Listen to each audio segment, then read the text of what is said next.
Bismillah ar-Rahman ar-Rahim. Assalamu alaikum wa rahmatullahi wa barakatuh. J'espère que vous allez bien, mes chères sœurs, mes chers frères. J'espère que vous avez déjà profité des épisodes précédents de ces podcasts. Pour moi, ces podcasts sont, je pense qu'ils sont très utiles. Alors, je ne sais pas, est-ce que vous pensez comme moi ou non? Vous pouvez écrire dans les commentaires votre avis. Avant que je commence, je vous donne le sujet de cet épisode. Dans cet épisode, je vais parler, Inch'Allah, des attributs de Dieu, les convictions chiites sur les attributs de Dieu.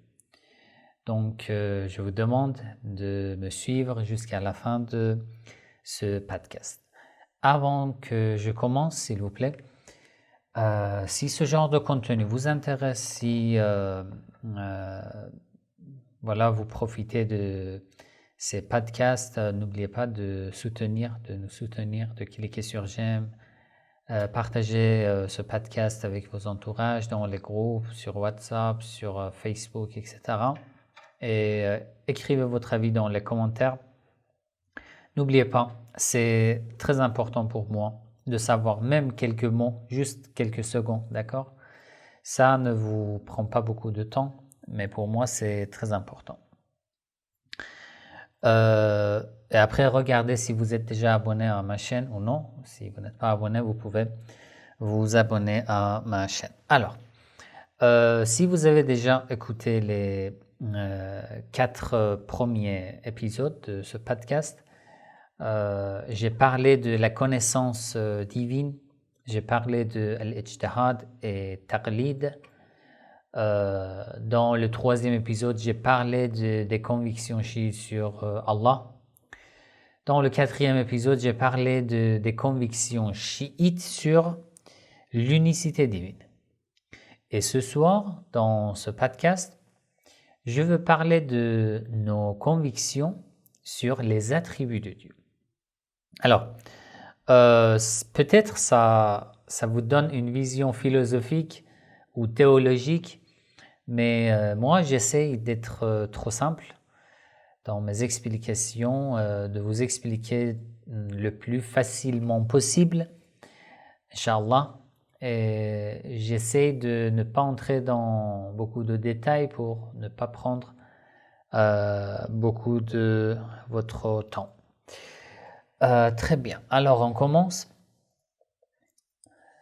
Nos convictions sur les attributs de Dieu. En fait, les attributs de Dieu, c'est un sujet sur lequel il y a beaucoup de divergences dans la communauté musulmane.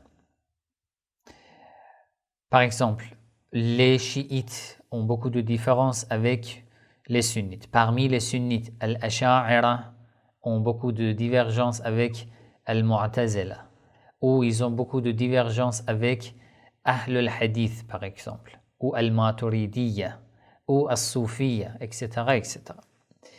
Donc, c'est un sujet important et ça nous aide en fait. Ça nous aide à connaître notre Seigneur encore mieux, encore plus. C'est très important. Les attributs de Dieu, d'après nous les chiites, les attributs de Dieu sont on peut dire qu'ils sont en 2 catégories en général. Les attributs ath-thubutiyya, je peux traduire en français par exemple comme les attributs affirmatifs, d'accord, comme certains philosophes le disent. Et 2e catégorie, les attributs, on peut dire, d'après les explications des philosophes ou des textes philosophiques français, on peut dire les attributs négativisme, d'accord, as-sifat as-salbi. 2 catégories. Alors, ne vous inquiétez pas, je vous explique. Première catégorie, les attributs affirmatifs de Dieu. Ça veut dire quoi?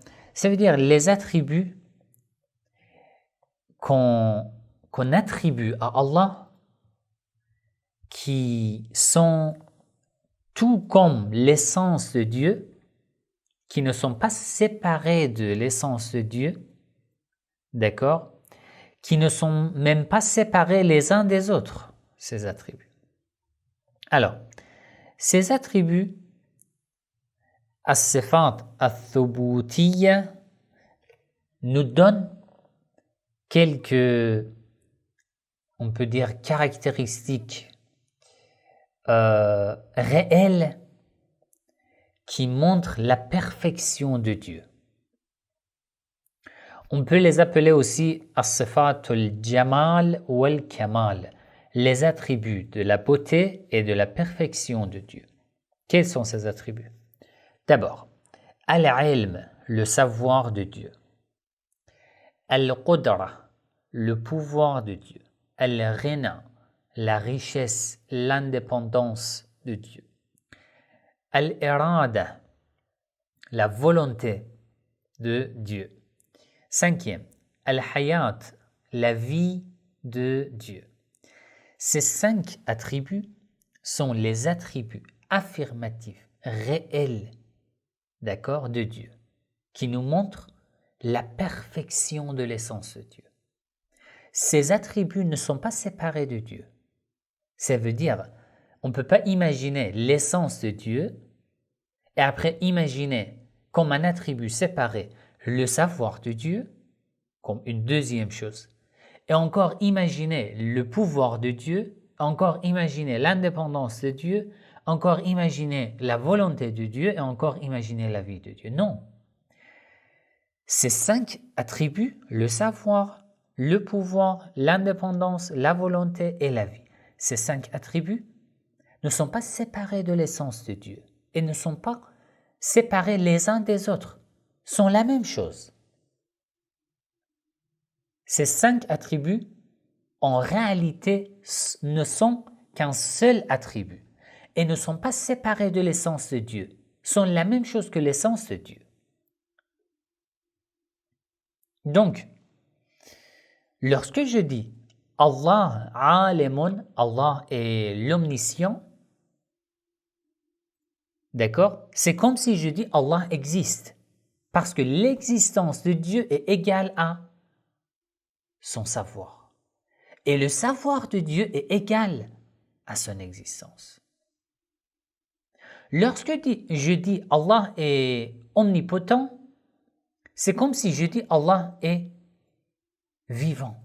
C'est comme si je dis Allah est omniscient, car tous ces attributs sont la même chose. C'est comme si je dis Allah existe. Lorsque je dis Allah existe, c'est comme si je dis Allah est l'omnipotent, Allah est l'omniscient, Allah a la volonté, Allah est vivant. Vous voyez, il n'y a pas, on peut dire, je ne sais pas si c'est un bon terme, après vous allez me corriger dans les commentaires.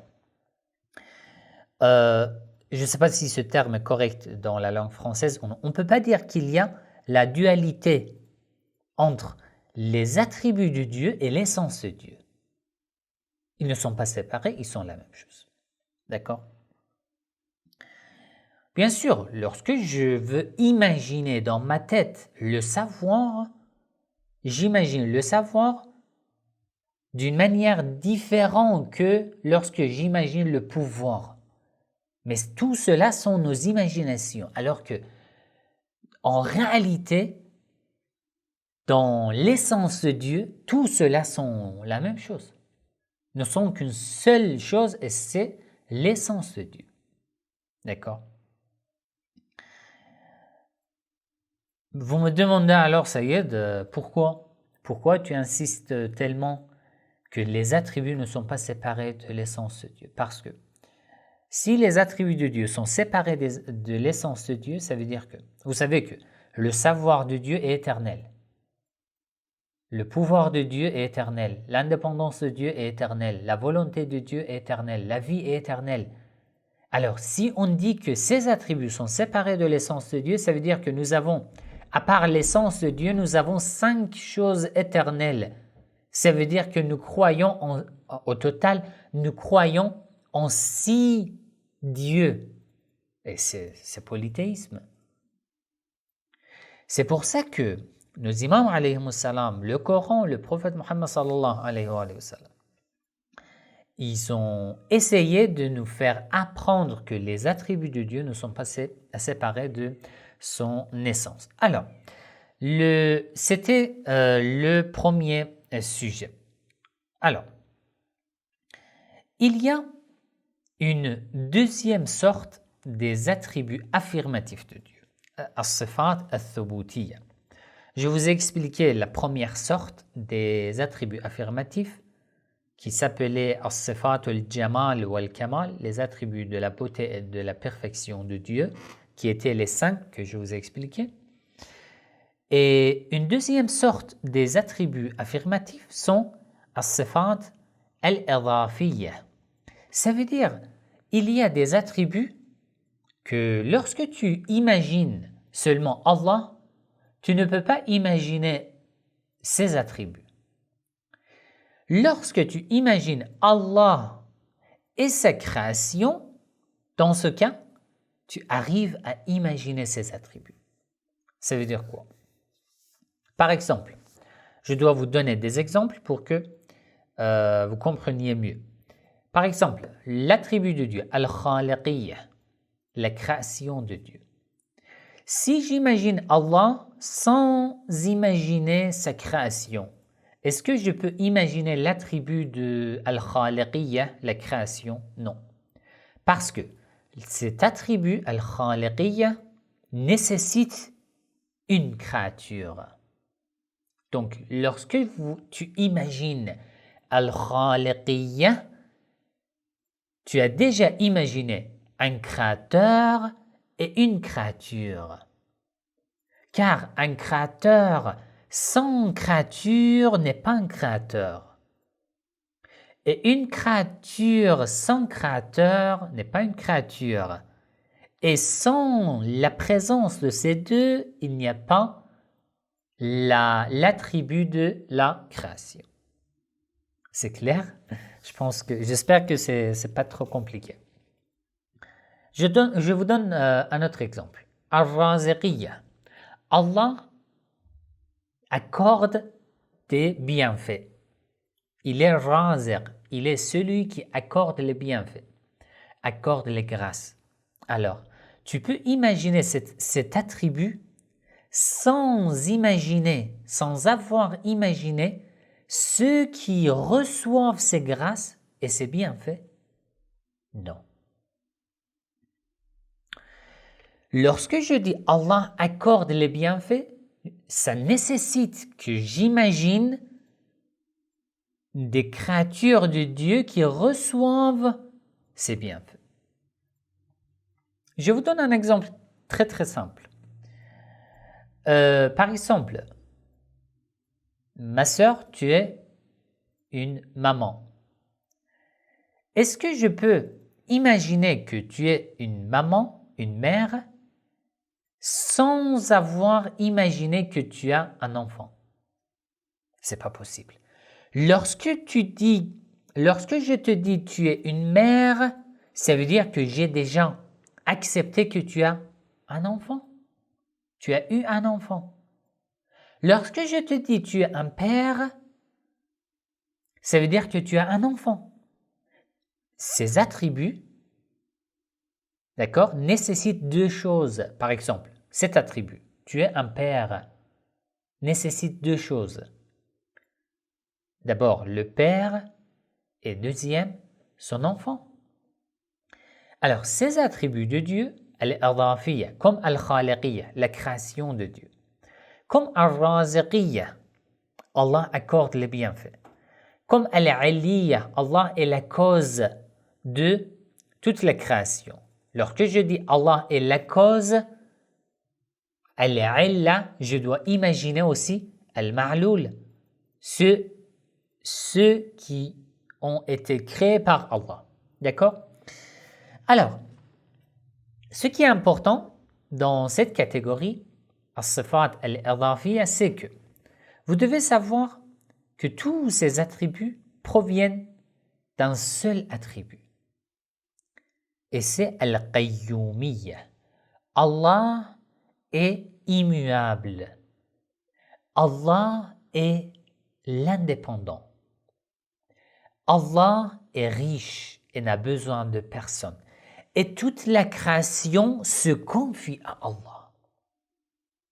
Polythéistes, monothéistes, des êtres humains, des animaux, la terre, les autres étoiles, etc., etc. Toute la création, tout l'univers se confie en Allah. Mais Allah ne se confie à personne, à aucun existant, car lui, il est l'être nécessaire. D'accord? Ton pouvoir, ton savoir, ta vie, ta vision et ta sagesse, tous ces attributs proviennent de Dieu. Si Allah n'est pas présent, si Allah n'existe pas, tu ne pourras rester ou résister même pas un instant. Si Allah arrête de te donner la vie, tu ne pourras plus rester en vie. C'est fini. D'accord? Ça, c'est l'explication sur les attributs al-adafiyya, les attributs qui ont besoin d'imaginer une deuxième chose, une relation entre Dieu et sa création. Alors, deuxième catégorie en général, as-sifat as-salbiyya, les attributs négativisme. Vous pouvez dire tout simplement négatif, on peut dire, peut-être. Mais négativisme, c'est un titre philosophique en fait. Les attributs négativisme, quels sont ces attributs? Ces attributs sont les attributs qui refusent d'attribuer n'importe quel défaut à Allah. Par exemple, je dis Allah n'est pas ignorant. Vous voyez? Je refuse. Je parle d'une manière négative. Négatif, ça veut dire je refuse, je renie ces attributs, car ces attributs sont des défauts. Et Allah est exempt. Allah est au-dessus de tous ces défauts. Il est pur. Il n'a aucun défaut. Je dis Allah n'a pas de corps. Ça, c'est un attribut négativisme.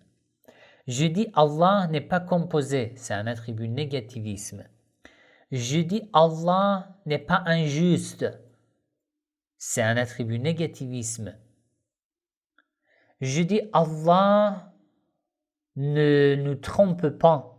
C'est un attribut négativisme. Ça veut dire, en général, tout attribut qui, en fait, on peut dire, qui essaye de refuser l'attribution d'un défait à Allah, on peut l'appeler as-sifa as-salbiyya, un attribut négativisme. D'accord? Tous ces attributs négativistes proviennent d'un seul attribut. C'est quoi cet attribut? En arabe, on dit salbul imkan. Ça veut dire, nous croyons qu'Allah est un être nécessaire duquel tout être prend l'existence. D'accord? Allah est éternel. Alors que, à part Allah, toute la création n'est pas éternelle, sont des êtres possibles, alors qu'Allah est un être nécessaire. D'accord? Alors, tous ces attributs négativistes proviennent de cet attribut. Allah n'est pas possible. N'est pas possible, ça veut dire quoi? Allah n'est pas un être possible. Un être possible est contre un être éternel, un être nécessaire. Un être possible est un être qui n'était pas, qui a été créé et qui ne sera pas. C'est un être possible, on dit. Un être qui n'est pas éternel, alors qu'Allah est éternel. Alors tous les attributs qu'on refuse, dont on refuse l'attribution à Allah, proviennent de cet attribut, du fait qu'Allah est un être éternel, un être nécessaire. D'accord? Voilà. J'espère que vous avez bien compris. En fait, c'est simple, mais lorsque on veut expliquer, peut-être parfois, ça devient un peu compliqué. Mais quand même, si vous avez des questions, vous pouvez m'envoyer dans les commentaires sur YouTube. D'accord? Certains m'envoient leurs questions sur Facebook ou dans les réseaux sociaux, mais envoyez dans les commentaires de YouTube. Comme ça, je vais tout noter et je vais vous répondre dans les épisodes suivants, Inch'Allah. Alors, en résumé, toutes ces deux catégories, as-sifat al-thubutiyya, qui démontrent une perfection pour Allah, et as-sifat al-salbiyya, qui refuse toute imperfection de l'essence de Dieu. Alors, il y a certaines écoles musulmanes qui disent que, par exemple, les attributs affirmatifs de Dieu sont séparés de Dieu, ou ne sont pas la même chose que l'essence de Dieu. Je vous ai déjà expliqué ce sujet. Ça nous conduit vers le polythéisme. Et à la fin, je vous rapporte ce passage du hadith de l'imam Ali alayhi salam, du livre Nahj al-Balagha.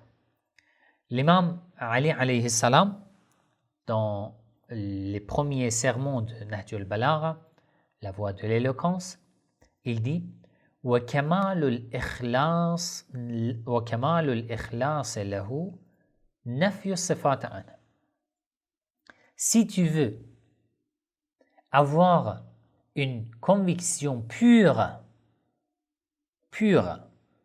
sur Allah, nafyu sifat, tu dois refuser l'attribution de tout attribut des êtres humains ou de la création de Dieu à Dieu. Ça veut dire que tu dois éviter d'attribuer ce genre d'attribut à Allah. Pourquoi?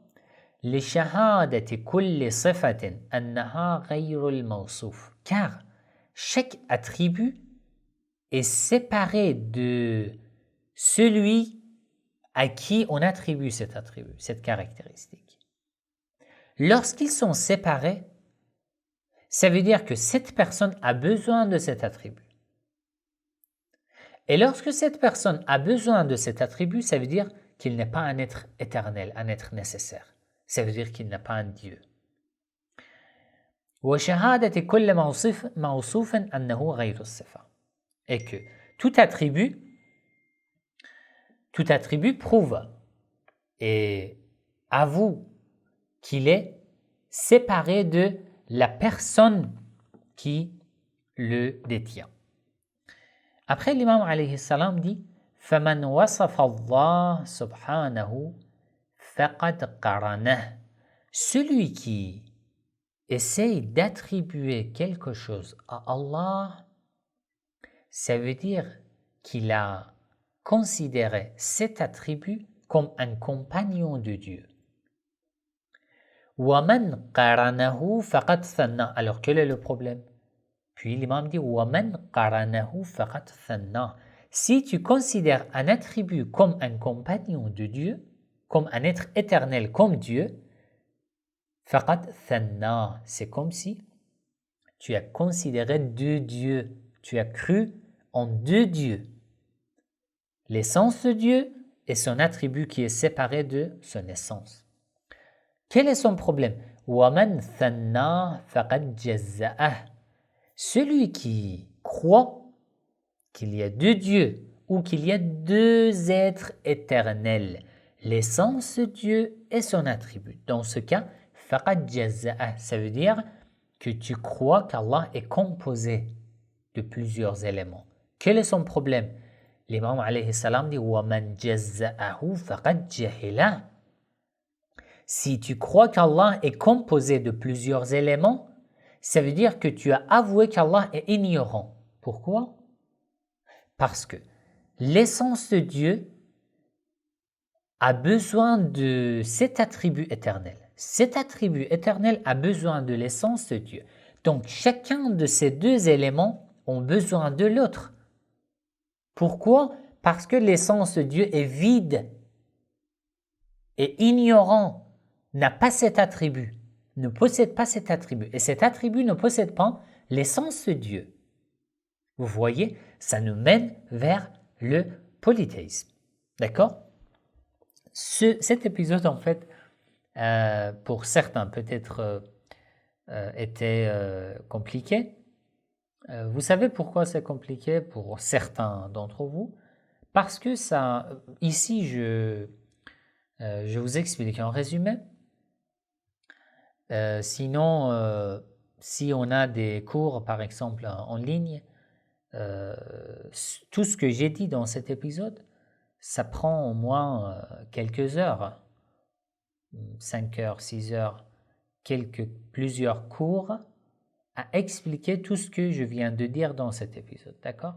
C'est pour ça que peut-être pour ceux qui n'ont pas assez d'informations religieuses, peut-être cet épisode était un peu compliqué ou incompréhensible.